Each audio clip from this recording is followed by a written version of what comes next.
What's up, everyone?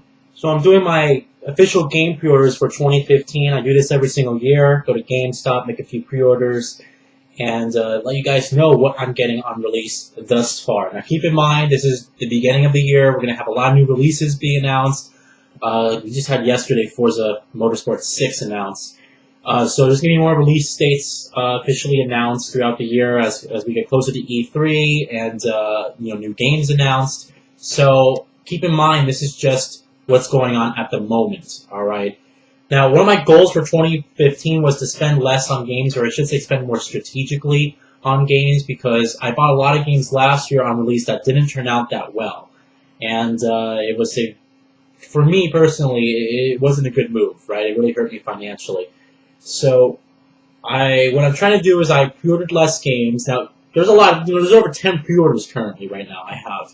So it may not seem like less to you guys, but when you look at the whole scope of everything that's coming out this year, and keep in mind, these games are spread out through the whole course of the year. So it's not like I'm spending, hundreds and hundreds of dollars on games in the span of 3 months. It's different. So I'm going to go over the list here. I just got back from GameStop and just added a few. And I'm also, in addition to me going through my pre-orders, I can tell you what console I got them for, why I pre-ordered them. I'm also going to go through every single game I'm interested in playing this year, alright? So keep that in mind. Again, if I didn't mention anything on here, please let me know. So write down in the comments, oh, why don't you check out this game? Why don't you check out this game? So let me know if I missed anything in particular that you guys didn't hear me say, alright? So we're gonna start off with my official pre-orders, alright? The first one we have is Dying Light. This is in no particular order, by the way.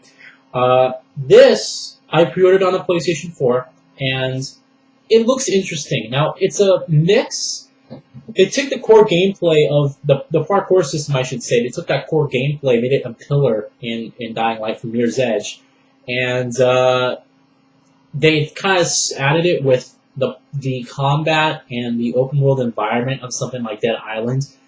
Everyone knows I absolutely hated Dead Island. I thought it was one of the worst games of last generation, and it was awful. And the only time you would ever have fun playing Dead Island is if you play it with friends, alright? But people have to realize that when you play something with friends, there's a difference between having fun playing with people and having fun playing the game itself, alright? And everyone, the reason why co-op is so popular and why a lot of developers jump on co-op immediately is that even when you play with friends, you can still have a good time, even if it's a bad game. If you look at Destiny, it's a co-op-centric, online-focused game. When you're playing with your friends, you're actually enjoying yourself. You're having a good time. But when you just get down to playing the game by yourself, or just to the core mechanics of the game itself, it's rather bare, and it's not anything extraordinary or really that fun to play. It's a lot of repetitive actions. But when you're playing with your friends, you get that added element of socializing that just makes it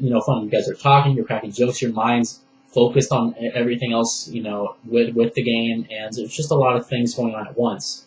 So Dying Light looks interesting. It looks fun. I'm going to give it a chance. If it fails, then fuck Techland, alright? I'm seriously done with Techland. If they fail with combining Mirror's Edge and Dead Island, if that doesn't work, then I'm just done. There's no way I'm going to pre-order another game from them. It's sort of like I'm giving them the same chance that I gave Insomniac Games last year with Sunset Overdrive. If they fail, then it doesn't mean I'm never going to play another game from them. It just means that they won't get my hard-earned cash on release. And Sunset Overdrive turned out to be a pretty decent game. So, Insomniac just kind of saved themselves, so I'm hoping that Techland can actually save themselves here. So, Dying Light, pre-ordered on PlayStation 4, and that's why I pre-ordered it, because I'm giving them a chance, and it actually looks like it's fun to play. Alright? Excuse me. Next up is Battlefield Hardline. Now, I did pre-order the deluxe edition of this on the PlayStation 4. I believe the deluxe edition just comes with like some extra weapons and stuff for multiplayer. Now, I played the beta, and I actually had a lot of fun in the beta. I thought the beta was pretty fun, and, I know I have a lot of friends that every single time I mention Battlefield Hardline, they're like, it's not a true Battlefield game. I know a lot of you guys have also stated that as well. Battlefield is a franchise, and that's what people have to understand, is that there's a difference between a franchise and a series. Now, a series is an ongoing story an adventure. You know, that it's pretty much like the next iteration of a series continues the storyline, this grand storyline. Mass Effect was a series, all right? Well, actually now Mass Effect is a franchise, considering we have Mass Effect 4. But you guys understand, Uncharted is a franchise. A franchise has separate stories for each of its iteration, all right? Because you can play Uncharted 3, and it's a different storyline than playing Uncharted 1, Uncharted 2, or Uncharted 4. They're just different storylines. So keep that in mind, that Battlefield is a franchise, meaning that it can be anything it wants to at any single given time. It doesn't have to relate to any of its previous core games. So it looks fun. It's different. Cops and Robbers looks good. I don't have a problem with it. I don't know why everyone's flipping out. It looks fun. It's made by Visceral Games this time around, which is a good developer. And the story actually looks really interesting. The story, for the first time, the story actually looks promising. All right, it looked promising in Battlefield 4. They didn't do anything. DICE just doesn't know how to make a good story. Because every single, even Mirror's Edge, it was like one of the most forgettable stories. Like you didn't care about that. The gameplay outshined everything in the freaking game that you didn't even give a shit about the story whatsoever. It was just stupid. So Battlefield Hardline looks good. I'm excited for the campaign. You're gonna have stealth elements for the first time in the campaign. And the core gameplay looks interesting. I'm getting the deluxe edition on release for the PlayStation 4. All right. Next up is Batman Arkham Knight. Now, everyone knows that I actually preferred Batman Arkham Asylum than Batman Arkham City. That was just my personal preference. I felt like the more linear Arkham Asylum was a little bit more focused in terms of its story and its mechanics, more so than in Arkham City. That's not to say Arkham City wasn't a good game. Arkham City was a good game. I just felt like Arkham Asylum just did it. It was just my personal preference. It did it a little bit more for me. But Arkham Knight looks really good. The Batmobile looks, every single time I see the Batmobile, I'm like, wow, this thing looks amazing, you know. And I'm not really a big Batman fan. I always enjoyed the movies.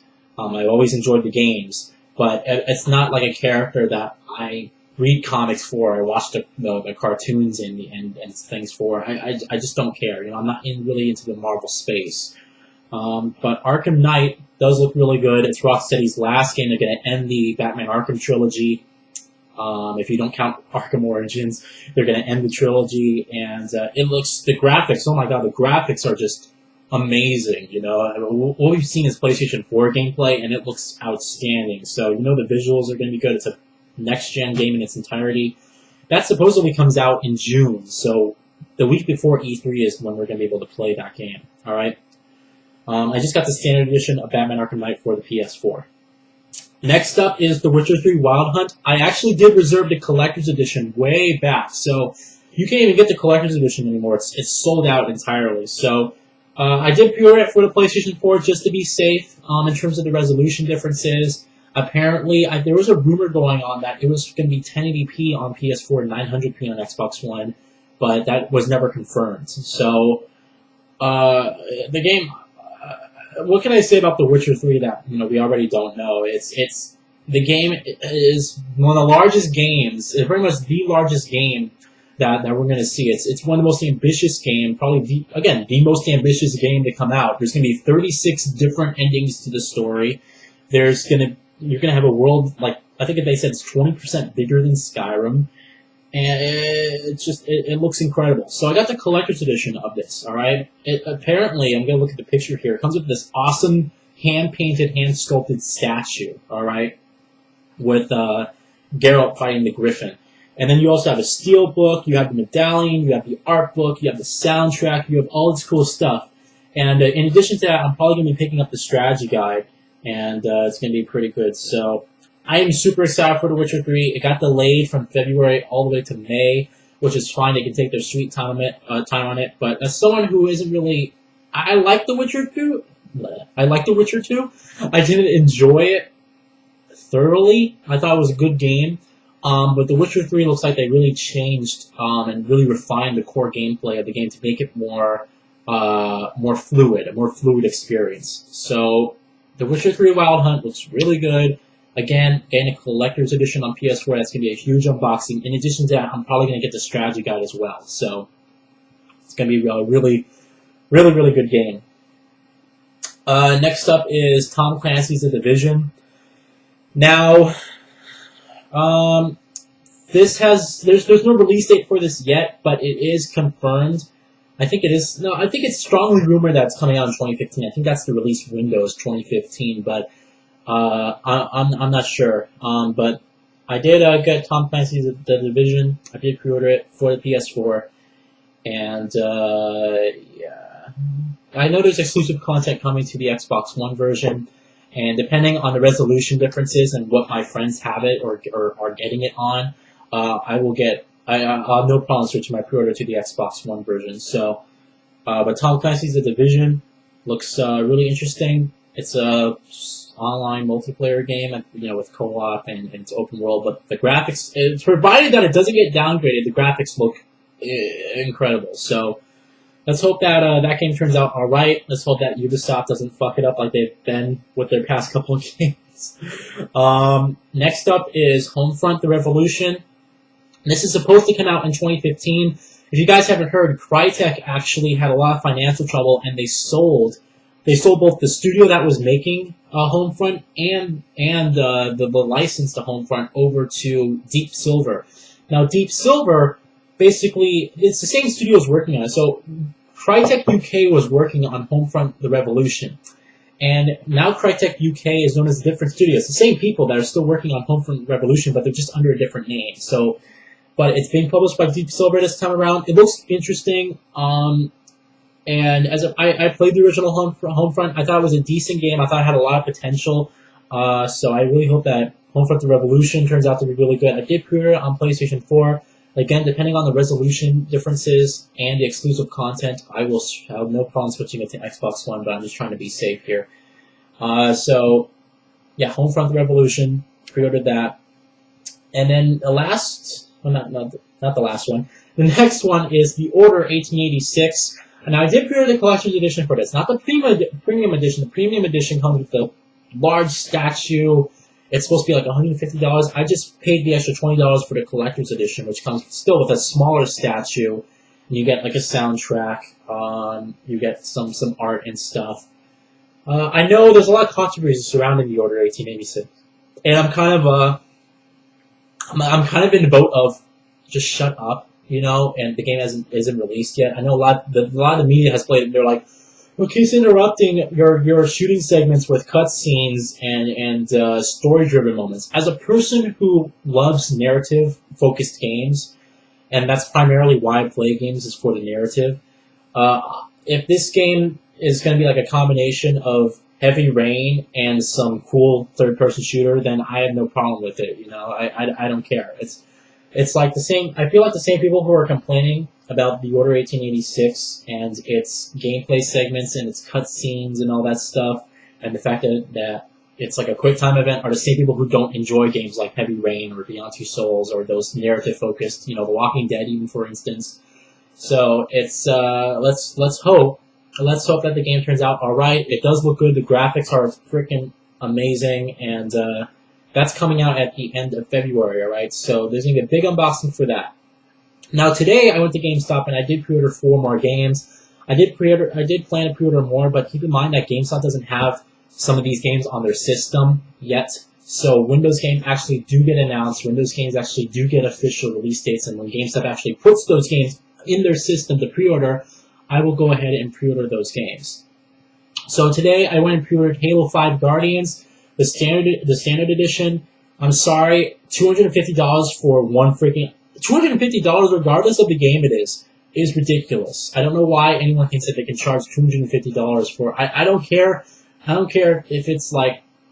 apparently because it's some statue, but I don't give a shit. $250, I'd rather go buy a Wii U. And at least that's a system that I would be able to play some of the games that I've been missing, like Bayonetta 2 and some of these other great games.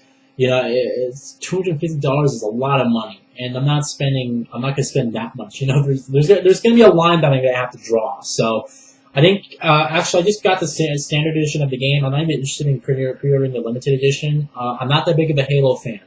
I felt Halo 3 Halo 3 ODST, Halo Reach was good, Halo 4 was eh. So I never really cared about any of the Halo games to a certain degree that I need to go get the Collector's Edition. And if I did actually get the Collector's Edition for Reach, I just bought into the hype.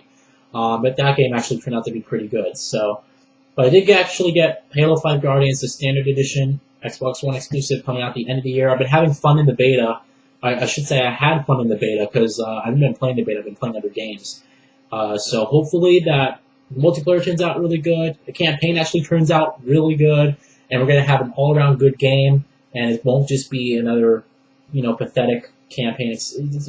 I'm not going to speak about it because there's so many other Halo fans out there. Everyone knows I'm not the biggest Halo guy. I thought Halo 4's campaign was awful. All right, but moving on. Metal Gear Solid 5, The Phantom Pain. Super excited for this. As someone who isn't a particular Metal Gear fan, I only played Metal Gear Solid 4 and Ground Zeroes last year. I loved Ground Zeroes. I thought Ground Zeroes was fantastic. Even though it was short in its length, it had a lot of replayability. I went back and I got like all the S rankings for all the missions and did all the collectibles. I absolutely loved Metal Gear Solid 5 Ground Zeroes. I thought it was fantastic. So the Phantom Pain, you're going to have an open world. It's going to be very, very narrative focused. Amazing graphics, 1080p 60 frames per second on PS4. Looks really, really good. So I did pre-order Metal Gear Solid 5 Phantom Pain for PS4, and it looks really good. So I cannot wait for that. Apparently, that's going to be coming out sometime in the spring. I think that's a rumor. It's coming out sometime in the spring of 2015. So we will get that hopefully before half of the year is over. So that is good. Next up is Uncharted 4 Among. I almost said Uncharted 4 Among Thieves. Uncharted 4 Thieves' End, alright, which hopefully is the last Uncharted game in the series. They're going to close it off with a big bang, and hopefully it'll be really good. We have The Last of Us guys. The Last of Us writer is working on the story this time, so we should expect a dark, I think a more darker, more emotional story, but still keeping in tune with what made Uncharted great, which was the silliness and the personality in the characters. We're still going to have that. But it looks really, really, really awesome. That gameplay was like, finally, they actually improved something. They actually added something other than just the third-person shooting. You have stealth elements involved now. So now you can play the levels through stealth. It looks really good. The graphics, if they can pull off what they've been doing in-engine with the renders and stuff, Nathan Drake, if they can pull that off in real time, oh my god, it would just be incredible. So now keep in mind that if there is a collector's edition for Uncharted 4, I will get it, being that I am an Uncharted fan. I'm a really big Uncharted fan. So if there will more than likely be a collector's edition for Uncharted 4. I know somebody's going to want it. That's their biggest game. They're going to want to push a collector's edition up there. So when that gets announced, more likely than not, I'm going to pre-order it, and hopefully it isn't $250 like Halo 5. But hopefully it is affordable. So, and then the last game is Until Dawn, which is a PS4 console exclusive. Really looks awesome. Looks like a Heavy Rain horror game, and it looks really good. And the graphics look excellent as well. So I'm really looking forward to Until Dawn. I think it's going to be pretty good, and I got that pre-ordered. So those are all my pre-orders for the entirety of the year. Now keep in mind, as more stuff gets announced, I will be making some pre-orders. I'll be canceling a few of these if I'm not interested anymore. And keep in mind that some of these may get pushed into 2016 as well. So the Division may get pushed into 2016. I don't know what's going on with Homefront. We haven't heard anything really much about it, so that may get pushed to 2016. So keep that in mind. Now what I'm going to go through is really quickly all the games I'm interested in playing for 2015, including some indie games. All right, so keep that in mind. We have Resident Evil Remastered HD. That comes out next week, I believe. I don't know if I'm going to be getting it on release. I may hold off on it. So as someone who isn't a particular big Resident Evil fan, I don't know if I'm going to want to jump into the classic remastered version. But I am interested at least in the game. Life is Strange is a new game from Donut Entertainment. They made this pretty good game called Remember Me. It had a great story that in 2013 that I kind of raved about when I beat it. You guys saw my video. I said it was amazing. It was a really good game in terms of its story. It had an excellent story. So Life is Strange looks really, really interesting. I'm definitely going to get that on release. It's an episodic game this time around, and I'm looking forward to it. I'm probably going to get it on PC, to be all honest with you. Evolve, I played the alpha. I thought it was a fun game, but again, I know there's actually a story to the game, but this is going to be one of those games where it's all about playing with your friends and co-op focus and stuff. And if I don't have anyone who's going to be interested in playing the game, then there's no reason for me to get it on release. So I'm going to hold off on Evolve. I'm definitely going to be playing it sometime this year. I just don't know when. So there's Evolve. Again, I'll get it on Xbox One or PS4 depending on the resolution and where my friends are. We have Resident Evil Revelations 2. This is going to be an episodic game that's going to be released at the end of March on disc. Now, I'm probably just going to wait for the on-disc version. I don't know if I'm going to get it on release because I never played the original Resident Evil Revelations, and I want to play that before I actually jump into Revelations 2. So, keep that in mind. Project Cars. I didn't pre-order this because I didn't know that much about the game. I just want to see more of the gameplay before I actually get the game. And keep in mind, I have all these other racing games. I still have to play Drive Club. I still have to play The Crew. So I have all these other games that I have in 2014. And what I don't want to do is I don't want to be like, oh, I just got done with a racing game, and then a month later, Project Cars comes out, and I'm kind of burnt out on racing games. So I'm definitely interested in getting Project Cars. Be waiting on that probably down the road until it gets cheaper, though. Mortal Kombat 10 or Mortal Kombat X, whichever one you like to say, that looks good. Again, I played the Mortal Kombat reboot that they had, and it was a pretty good game. So I'm not a big fighting game fan. I don't play a lot of the fighting games on a competitive level. I only play them really for the story or just arcade when I'm just playing with my friends. So I'm going to hold off on Mortal Kombat 10 until later, so keep that in mind. We also have Assassin's Creed Rogue on PC. Now, this came out last year for consoles. I didn't want to get it on consoles. I have a PC that's still capable of putting out some of these last-gen games at their fullest potential. So I'll be waiting on Assassin's Creed Rogue for a PC release that's supposed to come within the beginning of this year. So sometime between now and March is when we're supposed to get Assassin's Creed Rogue on PC. So I am looking forward to that. I didn't pre-order it because GameStop didn't have it in their system, but that is something I am looking to get on release. Or at least cheaper down the road. Maybe for a Steam sale. Maybe for a spring Steam sale, I might get it then. I don't know. That also means that because it's going to be releasing in 2015 for PC, I'm going to be including it in the 2015 Video Game Awards show. Alright, so it won't be in this year's last year's Video Game Awards show, but it will be in this year's Video Game Awards show. There's this game called Below for Xbox One. It's a platformer indie game. It looks really interesting. Again, I think it's story-focused as well, so I'm definitely interested in getting that. Dead Island 2, made by a different studio, Jaeger. They worked on Spec Ops: The Line, which was a fantastic game. I'm just not interested in what... I looked at the gameplay, and it didn't look... It looked like Dead Island. It looked like a better version of Dead Island. And from what I'm to understand, and I looked at some of the developer diaries and stuff, there's no particular story in the game. What they have is a bunch of missions that have their own individual storylines, and you kind of tell different stories throughout different missions. I don't know. I'm definitely going to be getting Dead Island 2, just later down the road, alright? Because the bad taste of that name in my mouth has not gone away yet.